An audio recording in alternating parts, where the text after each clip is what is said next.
تو یہ کوئی روایتی اور معمولی جنگ نہیں ہے، اس لیے اس میں ایک ایک فتح بھی ایک ایک محاذ پر کامیابی بھی میں کہتا ہوں بہت غیر معمولی کامیابی ہے۔ یعنی آپ سوچئے اگر اسرائیل بزور بازو تباہ کر سکتا ہوتا تو کیا اس نے آج تک غزہ کو تباہ نہ کر دیا ہوتا؟ جس نے 20,000 سے زیادہ لوگوں کو شہید کر دیا اور 60,000 سے زیادہ لوگوں کو زخمی کر دیا، جن میں سے بہت زیادہ خدشات ہیں کہ ہزاروں کی تعداد میں شہید ہو جائیں گے، اور 10,000 سے زیادہ ابھی تک ملبے تلے دبے ہیں۔ کہہ رہے ہیں کہ وہاں پر قحط آ چکا ہے، کھانے کو روٹی نہیں ہے۔ یہ حالات جنگ عظیم دوم کے بعد بتایا جا رہا ہے کہ اس طرح کے حالات انسانیت نے نہیں دیکھے جو اس وقت غزہ میں ہیں، ٹھیک ہے؟ تو جن فرعونوں نے یہ سب کر دیا ہو ان کے لیے اور کیا پیچھے رہ جاتا ہے، صحیح ہے؟ تو انہوں نے پورا زور لگایا ہے، لیکن یہ مزاحمتی تحریک کی بہادری ہے کہ جس نے ڈیفینڈ کیا ہے، اور ان کے اتنا وسائل استعمال کرنے کے بعد انہوں نے 1 انچ پر بھی قبضہ نہیں کرنے دیا۔ تو اس کو آپ معمولی چیزیں نہ سمجھیں، یہ تاریخ کی کتابوں میں آپ دیکھیے گا یہ جنگ پڑھائی جاتی رہے گی۔ اب ذرا ناظرین آگے چلیے، اگلی خبر ہے اجرتی قاتلوں کے حوالے سے، کرائے کے قاتل جن کو مرسنریز کہتے ہیں۔ اسرائیلی فوج کو عبرتناک شکست ہو رہی ہے، ان کے ہزاروں فوجی اس وقت ہلاک ہو چکے ہیں، ہزاروں ان کے زخمی ہو چکے ہیں، ٹھیک ہے؟ اور 60% جو انجرڈ ہوئے ہیں اس میں بتایا جا رہا ہے کہ ذہنی مریض بن چکے ہیں، جن کی تعداد ٹوٹل ہزاروں میں ہے کہ وہ ذہنی مریض بن چکے ہیں اس جنگ کی وجہ سے، ٹھیک ہے؟ کتنی بڑی تعداد میں وہ معذور ہو چکے ہیں اور کتنی بڑی تعداد میں ریوولٹ ہو چکا ہے۔ تو پیچھے بچا کیا ہے بھائی؟ فوج میں پیچھے رہ کیا گیا ہے؟ اور اس حد تک ریوولٹ ہے، جیسے میں نے کل آپ کو خبر دی تھی کہ جو فوجی زخمی ہوئے تھے انہوں نے نتنیاہو سے ملنے سے انکار کر دیا کہ ہم نہیں ملتے اس شخص سے، ٹھیک ہے؟ کیونکہ یہی ذمہ دار ہے ہماری تباہی کا، صحیح ہے؟ تو یہ وہاں پر اس وقت صورتحال ہے۔ اس کے بعد اب اسرائیل نے کیا کیا ہے کہ مرسنریز کو بھرتی کرنا شروع کر دیا۔ اب مرسنریز وہ ہوتے ہیں جن کو آپ پیسے دے کر کوئی بھی کام کروا لیں، کوئی بھی ان سے آپریشن مشن کروا لیں، جنگ میں استعمال کر لیں، لیکن مرسنریز کا جو استعمال ہے اس کو جنگی جرم سمجھا جاتا ہے، کیونکہ یہ جو مرسنریز ہوتے ہیں نا، ان کی کوئی اخلاقیات، کوئی ویلیوز نہیں ہوتی، کوئی ان کا بیک گراؤنڈ نہیں ہوتا، کوئی فیملی نہیں ہوتی۔ یعنی اسرائیلی فوج تو ویسے ہی مطلب اس کی تو نہ کوئی انسانیت ہے نہ کوئی قانون ہے، اور یہ تو ویسے ہی دنیا میں گئی گزری قوم ہے نا، یہ سب سے ظالم قوم ہے آج سے ہزاروں سال پہلے بھی اور آج بھی۔ لیکن ایز اے مرسنری میں آپ کو بتا رہا ہوں کہ ان کو استعمال کرنے کی اجازت نہیں ہے، کیونکہ آپ دیکھیں نا کہ دنیا کی باقی اگر آپ فوجوں کو دیکھیں تو ان میں کچھ نہ کچھ ڈسپلن تو ہوتا ہے، انہیں کچھ نہ کچھ تو سکھایا جاتا ہے کہ بھئی عورتوں اور بچوں کے ساتھ یہ نہیں کرنا، ہسپتالوں پر حملہ نہیں کرنا، اسکولوں پر حملہ نہیں کرنا، جو وائٹ فلیگ لہرا دے ان پر حملہ نہیں کرنا۔ لیکن ان کے لیے کوئی ایسی نہ ان کی ٹریننگ ہوتی ہے اور نہ ان کے لیے کوئی ایسی اخلاقیات ہوتی ہے، کیونکہ ان کا تو بیک گراؤنڈ ہی نہیں ہوتا، اور پھر جب یہ مر جاتے ہیں اس کی کیلکولیشن بھی نہیں ہوتی، کیونکہ یہ تو ایگزسٹ ہی نہیں کرتے، یہ تو نمبرز میں ہیں ہی نہیں نا، یہ تو ریکارڈ پہ ہیں ہی نہیں، کہ جب ریکارڈ پہ ہی نہیں ہے تو جب مریں گے تو ہمیں کیسے پتہ چلے گا کہ بھئی یہ مر گئے ہیں؟ تو وہ تو دنیا کو پتہ ہی نہیں ہے کہ یہ اتنے لوگ یہاں پر بھیجے گئے ہیں۔ لیکن اب اس کے باقاعدہ ثبوت سامنے آ چکے ہیں کہ واقعتاً مرسنریز استعمال کیے جا رہے ہیں، کیونکہ اسرائیل کو اپنی عبرتناک شکست وہاں پر نظر آ رہی ہے، اور یہ جو زیادہ سے زیادہ مرسنریز استعمال کیے جا رہے ہیں وہ افریقن کنٹریز سے ہیں۔ تو افریقن کنٹریز میں چونکہ غربت ہے، فسادات ہیں، جنگیں لڑی جا رہی ہیں اور جنگیں لڑی بھی گئی ہیں، تو وہاں پر زیادہ لوگ یہی مطلب روزی روٹی کے لیے کچھ بھی کرنے کو تیار ہیں، اور وہاں سے آپ کو پتہ ہے کتنی جنگیں وہاں پر ہوئی ہیں اور ہو رہی ہیں۔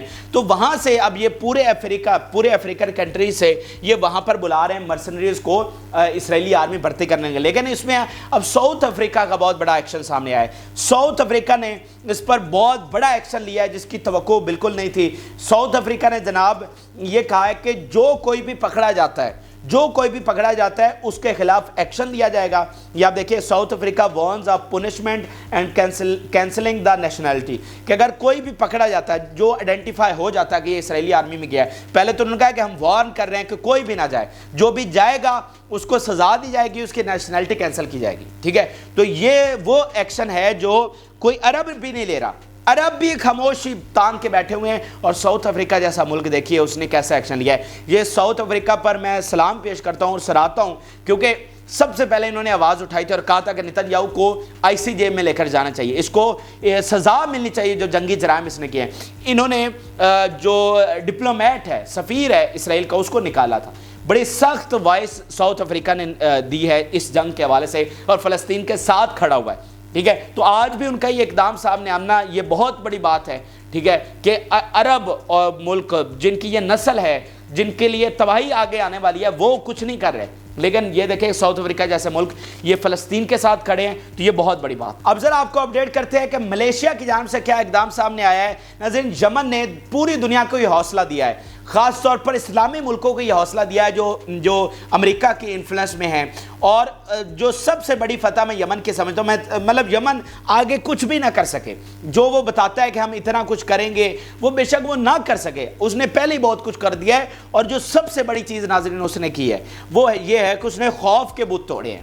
اس نے بتایا ہے کہ آپ ایک ساتھ ساری عالمی طاقتوں سے بھی ٹکرا سکتے ہیں، یہ اس نے بتایا ہے۔ تو اس چیز نے دنیا بھر کو حوصلہ دیا ہے، اسلامی ملکوں کو حوصلہ دیا ہے، اور وہ ملک اٹھ کر سامنے آ رہے ہیں جن کے سے ہم توقع بھی نہیں رکھتے تھے کہ یار یہ بھی اتنا بڑا ایکشن لے سکتے ہیں۔ تو ملیشیا کی جانب سے ناظرین بہت بڑا ایکشن سامنے آیا ہے، اور ملیشیا نے یمن کے طرز پر جو راستہ جتنا وہ کر سکتے ہیں وہ بند کر دیا ہے۔ انہوں نے کہا کہ کوئی اسرائیلی جہاز یہاں سے نہیں گزرے گا، کوئی ایسا جہاز جس پر اسرائیل کا جھنڈا لگا ہو اس کو ہم یہاں سے نہیں گزرنے دیں گے۔ یہ آپ ان کا بیان دیکھیے، Malaysia ban Israeli companies to enter ports and any other ship sailing under Israeli flag. اور اس چیز کا جو اعلان ہے وہ ڈائریکٹ پرائم منسٹر نے کیا ہے، تو یہ کوئی ایسی ویسی بات نہیں ہے کہ میڈیا پر ہو گئی اور یہ بات سامنے آ گئی، باقاعدہ اعلان کر دیا گیا ہے ملیشیا کی جانب سے کہ ہم کسی ان کے جہاز کو یہاں سے نہیں آئے گا، کوئی ایسا جہاز جس نے اسرائیل کا جھنڈا لگایا ہو۔ تو یہ عمل جو ہے وہ بہت بڑا ہے، کیونکہ آپ کو میں اہمیت سمجھا دیتا ہوں ملیشیا کی۔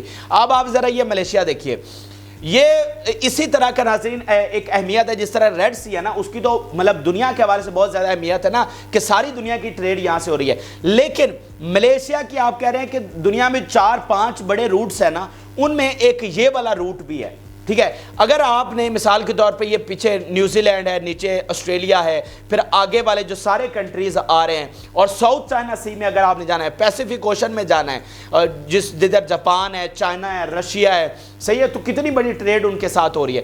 تو وہاں پر جانے کے لیے جو اکلوتا سمندری راستہ ہے وہ یہی ہے۔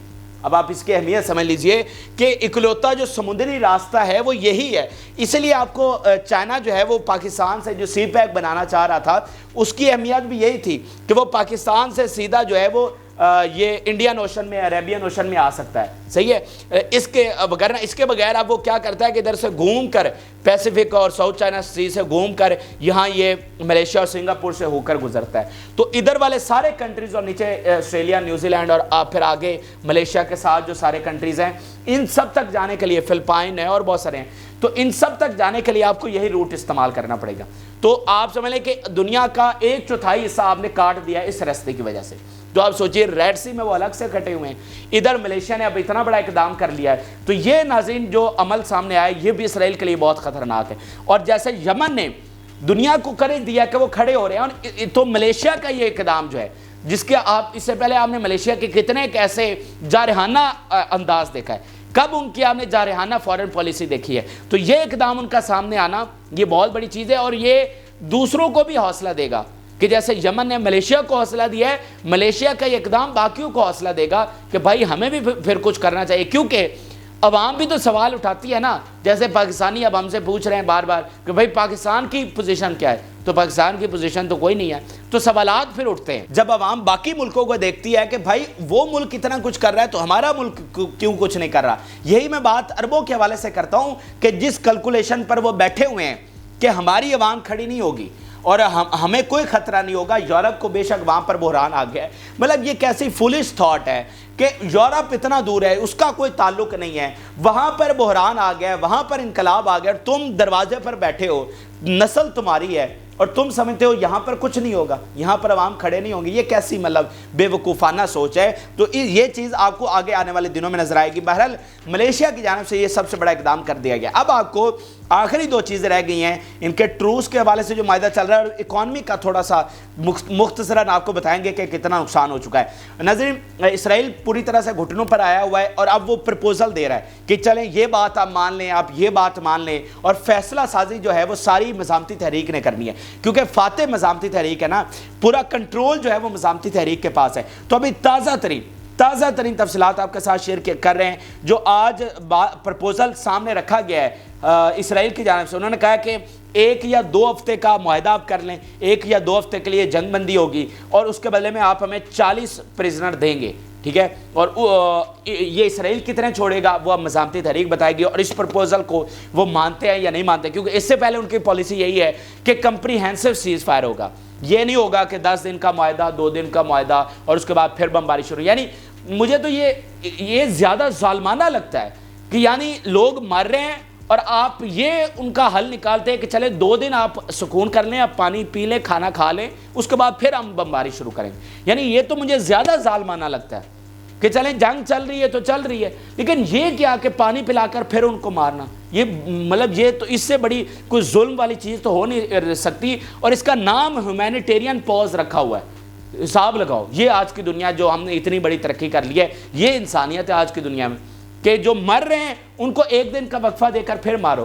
تو اس میں آپ نے بڑا احسان کر لیا. سو مزاحمتی تحریک کہہ رہی ہے کہ اس طرح نہیں ہوگا، کمپریہنسو سیز فائر ہوگا اور ویسٹ بینک سے اپنی سیٹلمنٹس نکالنا پڑیں گی. یہ اب تک کی بیان تھا. اب یہ جو انہوں نے نیا پرپوزل دیا ہے اس پر مزاحمتی تحریک کیا کرتی ہے.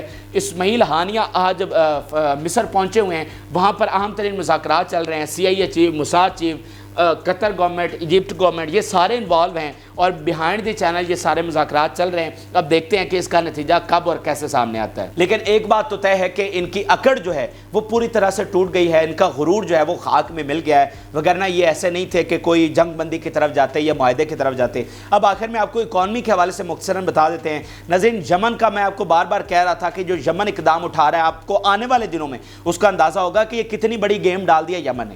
آپ کو آنے والے دنوں میں اندازہ ہوگا کہ یمن ان کی موت کے مترادف ثابت ہوا ہے ان کی اکانومی کے، کیونکہ اسرائیل جو سارا کھڑا ہوا ہے وہ اپنی اکانومی کی بیس پر ہے، اپنی ملٹی نیشنل کمپنیز کی بیس پر ہے. اب آپ دیکھیے کہ ان کی کمپنیز کو کتنا نقصان ہوا ہے. یہ بات آپ نے ذہن میں رکھنی ہے کہ Israel is equal to multi national companies. اگر ملٹی نیشنل کمپنیز اسرائیل کی نہ ہوں تو اسرائیل کچھ بھی نہیں ہے. آپ کو پتہ بھی نہیں ہے کہ آپ کے گھر میں استعمال ہونے والی کون کون سی چیزیں اسرائیل بناتا ہے، لیکن آپ کی مجبوری ہے ان کو استعمال کرنا، اور نہ چاہتے ہوئے بھی آپ استعمال کرتے ہیں، آپ کو پتہ ہی نہیں ہے کیونکہ ساری چیزیں تو وہ بنا رہے ہیں. تو ان کی اصل طاقت یہ کمپنیز ہیں، یعنی آپ چاہتے ہوئے بھی آپ ان کا بائیکاٹ نہیں کر پا رہے. سو بہرحال اب آپ دیکھیے ہیڈ لائن دیکھیے کہ Israeli companies last 23% of their market value and billions of dollars loss. کہ یمن کے اس اقدام کی وجہ سے جو انہوں نے رستہ بند کیا 23% پوری دنیا میں وہ اپنا مارکیٹ ویلیو جو ہے وہ کھو دیے ہیں، اور اربوں ڈالر کا. ناظرین آپ حساب لگائیے، یعنی دنیا کی ساری بڑی کمپنیز ان کی، اور انہوں نے 23% کھو دیا ہے پوری دنیا میں. تو کتنے یہ پیسے بنتے ہوں گے؟ اربوں ڈالر. یہ آپ دیکھیے کہ یمن ڈراپڈ اے منی نیوکلیئر بامب آن اسرائیل. وہ کہہ رہے ہیں کہ یہ اتنا بڑا یہ عمل ہے کہ جیسے انہوں نے کوئی منی نیوکلیئر بامب یمن نے اسرائیل پر گرا دیا ہو. تو یہ ناظرین بہت بڑا اقدام ہے اور بہت بڑا ایکشن یمن کی نے جو لیا ہوا ہے وہ بہت زیادہ ہیوی پرائس پے کرنا پڑ رہی ہے اسرائیل کو. تو یہ ناظرین تازہ ترین حقائق ہیں، اہم ترین تفصیلات آپ کے ساتھ شیئر کی. آپ اپنی رائے ضرور آگاہ کریں. جن لوگوں نے چینل کو سبسکرائب نہیں کیا وہ چینل کو ضرور سبسکرائب کر لیں تاکہ ہر آنے والی ویڈیو آپ تک پہنچ سکے.